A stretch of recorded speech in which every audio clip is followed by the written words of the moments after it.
नमस्कार मैत्रिणींनो, आपला शेतमाळा या चॅनलमध्ये आपलं पुन्हा स्वागत आहे.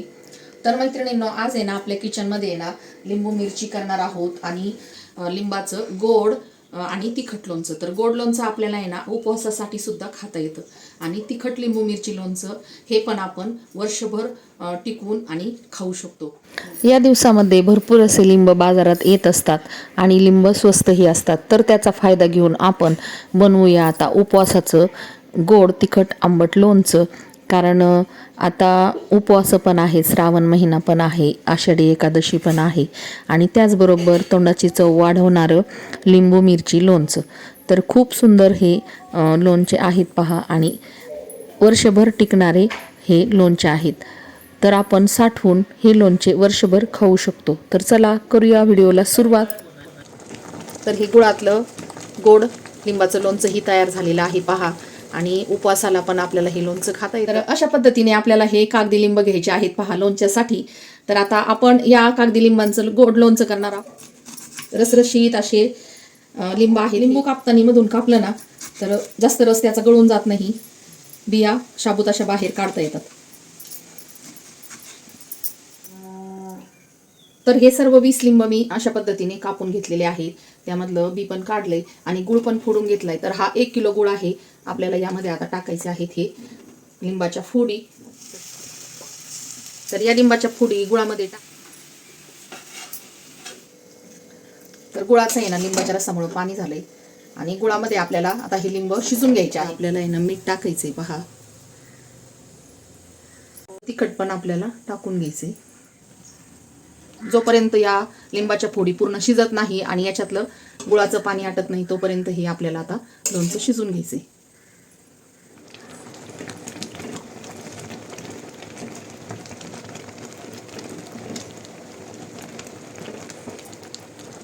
तर हे गुळातलं गोड लिंबाचं लोणचं ही तयार झालेलं आहे पहा आणि उपवासाला पण आपल्याला हे लोणचं खाता येतं. तर पहा इतकं सुंदर असं तयार झालेलं आहे. आता गॅस बंद करते आणि हे लोणचं थंड झाल्यावर आपण बरणीमध्ये भरून ठेवूया. अगदी 20 मिनिटात तयार होणारं आंबट तिखट आणि गोड चव असणारं हे गुळातलं लिंबाचं गोड लोणचं काचेच्या बरणीमध्ये भरून ठेवल्यावर 1 वर्षभर आपण हे खाऊ शकतो आणि हे उपवासालाही चालतं. तर मैत्रिणींनो, अशा पद्धतीने हे लिंबाचं गोड लोणचं झालेलं आहे तयार. तर याची चव तिखट गोड आणि आंबट पण लागते आणि हे आपण उपवासासाठी सुद्धा खाऊ शकतो. तर काचेच्या बरणीमध्ये ठेवल्यानंतर हे 1 वर्षभर सहज टिकतं. तर खूप सुंदर असं. तर चला ही बी काढून घेतलंय आणि गोड लोणचं करायला 8 फाका केल्या आणि त्यामधलं बी काढून घेतलंय. गॅसवर न ठेवता किंवा जास्त दिवस मुरत न ठेवता एकदम झटपट तयार होणारं लिंबू मिरची लोणचं चॅनल. हे छोटे छोटे जे लिंब आहेत ना तर याचं करणार आहोत तिखट लोणचं. तर त्यासाठी मी मिरच्या पण घेतलेल्या आहेत. तर हे सर्व लिंब मिरच्या हे सर्व धुवून आणि कापडाने स्वच्छ कापडाने कोरडे करून घेतलेले आहेत. तर आपल्याला लोणचं करताना एक लक्षात ठेवायचं आहे, पूर्ण असं आपलं चाकू किंवा ही खालची जी फळे आहे आणि लिंब हे सर्व कोरडं पाहिजे किंवा आपण ज्या बरणीमध्ये लोणचं भरून ठेवतो ती पण एकदम कोरडी पाहिजे. आपले हातही एकदम कोरडे पाहिजे. रसरशीत असे लिंबू मिरची करण्यासाठी ना तर अशा फाका केलेत पहा लिंबाच्या. एका लिंबाच्या फक्त 4 फाका केल्या आणि याच्यामधलं ही बी काढून. लिंबू मिरची करण्यासाठी मिरची अशा पद्धतीने कापलेली आहे पहा. मधून पोट फाडून घेतलंय तिचं. तर तिखट लोणच्यासाठी पहा अशा फोडी केलेल्या आहेत आणि सगळं यामधलं बी पण काढून घेतलेलं आहे. यावर टाकून घ्यायच्या. तर तिखट लोणच्यासाठी ना आपण लसूण निसून घेतलाय आणि पॅनमध्ये तेल तापायला ठेवायचं आणि मग त्यामध्ये लसूण तडतडून घ्यायचं आहे. तर चला आपण आता या लिंबू मिरचीवर आहे ना मीठ टाकून घेऊ. तर याला आहे ना दुसरं जास्त काहीही टाकायचं नाही. एकदम साधं लिंबू मिरची करायचं. याला गॅसवर सुद्धा आपल्याला ठेवायचं नाही. फक्त या लोणच्याला पाण्याचा हात लागून द्यायचा नाही पहा. हळद आणि मीठ व्यवस्थित टाकायचं. पॅनमधलं तेल आहे ना उकळलेलं आहे. यामध्ये आता मी लसूण टाकून घेते पहा.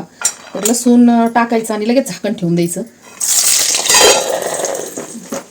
लिंबू मिरची व्यवस्थित अशी मिक्स केली आणि लसूण पण तेलात टाकल्यावर तेल एकदम थंड झालेलं आहे आणि आपल्याला हा लसूण आता या लिंबू मिरचीमध्ये टाकायचा आहे. तर यामध्ये तेल टाकलेलं आहे आणि छान असं मिक्स केल्यानंतर आता हे लोणचं आपलं तयार झालेलं आहे पहा. तर याला आता मुरायला ठेवायचं. तर झाकण लावून 2-4 दिवस मस्त असं ठेवायचं. तर हा डबा आपण बंद करून ठेवलाय, पण याला रोज उघडून आणि हलवायचं आहे, खालीवर करून पुन्हा झाकण लावून ठेवायचं आहे. तर 4 दिवसानंतर आपल्याला हे लोणचं खायला तयार होईल. तर मैत्रिणींनो, 4 दिवसानंतर पाहिलं लिंबू मिरची लोणचं आपलं खायला तयार झालेलं आहे आणि हे उपवासाचं लोणचंही आता मुरलेलं आहे.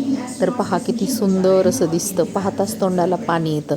तर चला नक्की करून पहा असे लोणचे.